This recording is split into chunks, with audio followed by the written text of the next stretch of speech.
पहली बार इस माँ कामाख्या धाम पर आज आए, इसके लिए आप क्या कहना चाहते हैं? यह कामाख्या धाम नगर पंचायत वासियों का सौभाग्य है कि आज माँ कामाख्या धाम में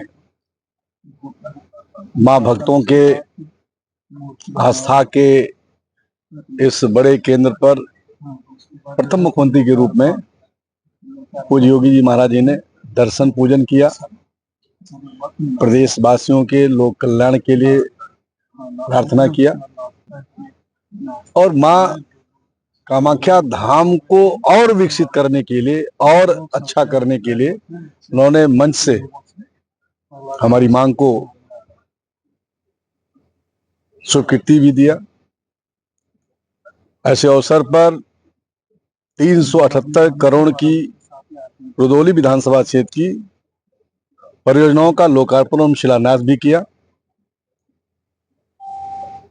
हमारी जो आने वाली पीढ़ी है उस पीढ़ी को अन्नप्राशन करके, अन्नप्राशन से जोड़ करके और जो हमारी समाज की मान्यता है जिसकी स्वीकार्यता हम सबके बीच में है कि मुंडन के बाद उनका संस्कार होता है। महाराज जी ने उनको चंदन लगाया, उनका सम्मान किया, उनका हर तरह से, और फिर तमाम कल्याणकारी योजनाओं के जो लाभार्थी हैं उनको डेमो चेक का भी दिया। ऐसे बहुत सारे कार्यक्रमों से आज माँ कामाख्या धाम जुड़ा। हम सबको बहुत ही खुशी है कि आज माँ कामाख्या धाम उत्तर प्रदेश के मुख्यमंत्री पूज्य योगी जी महाराज के नाते ही नगर पंचायत बनी और उन्हीं की सरकार में आज यहाँ पर सब तरीके का विकास हो रहा है। यह रुदौली वासियों का सौभाग्य है और देश में डबल इंजन की सरकार का परिणाम है कि बहुत सारी गरीब कल्याण की योजनाएं, भारत के प्रधानमंत्री जी का विकास और विरासत का जो विजन है वह यहाँ पर देखने को मिला।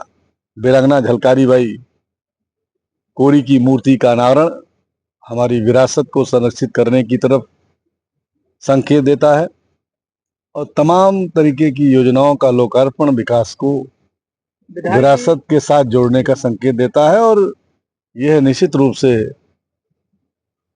प्रदेश के लिए, प्रदेशवासियों के लिए बड़ा संकेत है। और 9 वर्षों में योगी जी ने और 12 वर्षों में मोदी जी ने जो देश में, प्रदेश में अनेकों योजनाओं में उत्तर प्रदेश आज नंबर 1 पे है। आज योगी आदित्यनाथ ने एक बयान दिया है, जिस तरह चर्चित का विषय बना हुआ है राम मंदिर के बारे में, जो चोरी हुआ है, अभी उसको सही तरह से पुष्टि भी नहीं हुआ है कि चोरी हुआ है कि नहीं हुआ है। अभी उस पर जांच शुरू है। विपक्ष बड़ा आरोप लगा रहा है। देखिए, विपक्ष के बारे में बोलने में थोड़ा मुझे शर्म भी लगती है। वो विपक्ष जिसने अपने आप कहा है कि हम भगवान को नहीं मानते, जिसने राम के नाम पर एक पैसे एक चंदा नहीं दिया, जिसने राम के मंदिर के दर्शन के लिए अपने नहीं आए, अपने विधायकों को रोक बैठे, उसका विरोध करके मनोज पांडे जैसे विधायक समाजवादी पार्टी छोड़ करके समाजवादी पार्टी में आ गए। आज वो भारतीय जनता पार्टी के बड़े नेता के रूप में, मंत्री के रूप में आज प्रदेश की सेवा कर रहे हैं। तो यह इस बात का संकेत है कि विपक्ष के पास जब कुछ नहीं बचा है तो वो अब कह रहे हैं साहब SIT गठन हो गया, तो अब कह रहे हैं साहब ये तो राम की जांच हो रही है। अरे तुम्हारी अपनी जो मानसिकता है, जिस मानसिकता से तुमने आरोप लगाया, यह उत्तर प्रदेश की सरकार है जिसने कहा कि हम इसमें जांच भी कराएं, दूध का दूध, पानी का पानी भी करेंगे, और माननीय योगी जी ने आज यहाँ से उसका अनाउंसमेंट कर दिया।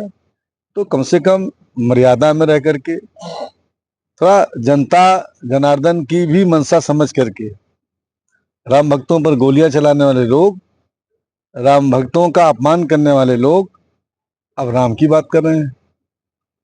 क्या लगता है, कुछ हमारे पार्टी के कार्यकर्ता लोग कह रहे हैं, पूर्व मंत्री लोग कह रहे हैं कि 200 करोड़ की घोटाला हुआ है, सॉरी उसमें चोरी हुआ है, इस पर क्या कहना चाहते हैं? क्या सच में? देखिए, समाजवादी पार्टी या समाजवादी पार्टी की सहेली पार्टियां जिन्होंने देश में प्रदेश में काम किया है, सरकारें चलाई हैं, इनके स्वयं के आंचल में घोटाले घोटाले ही, चाहे सीमेंट घोटाला हो, चाहे कोयला घोटाला हो, चाहे व्यायाम घोटाला हो, चाहे वो 2G सिस्टम घोटाला हो, घोटालों की बड़ी फेहरिस्त है जिसमें कांग्रेस और सपा ने अपनी सरकार बचाने के लिए लोकसभा में नोट की गड्डियां फहराई थी, लोकसभा में लोकतंत्र को कलंकित किया था। तो अब ये लोग उपदेश दे रहे हैं। क्या लगता है कि चोरी हुआ है कि इसे सिर्फ राजनीतिक का भाई इसीलिए तो आदरणीय मुख्यमंत्री जी ने कहा है कि सब लोग मर्यादा के दायरे में रहिए, हम राम भक्त हैं, सभी राम भक्त मर्यादा में रहें, कोई गलत टिप्पणी न करें। जांच गठित हुई है, उसकी रिपोर्ट आएगी, दूध दूध पानी पानी हो जाएगा। अगर मतलब कि जांच में चोरी का मामला नहीं हुआ तो इसका मतलब साजिश। ये तो लंबे दिनों की साजिश है, 500 वर्षों से साजिश चल रही है सनातनियों के खिलाफ, हिंदू धर्म के खिलाफ। और ये जो लोग साजिश करने वाले लोग हैं, ये तुष्टीकरण के एजेंडे पे काम करते हैं, इनका एजेंडा ही तुष्टीकरण का है। चलिए, बहुत बहुत धन्यवाद। माननीय मुख्यमंत्री योगी आदित्यनाथ जी ने अयोध्या के सनातनियों को क्या संदेश दिया है आज यहाँ पे? पूज्य महाराज जी ने कहा है कि हम अब सनातनी हैं, हिंदू धर्म के मानने वाले लोग हैं, राम भक्त हैं, हम सबको मर्यादा का ख्याल रखना है।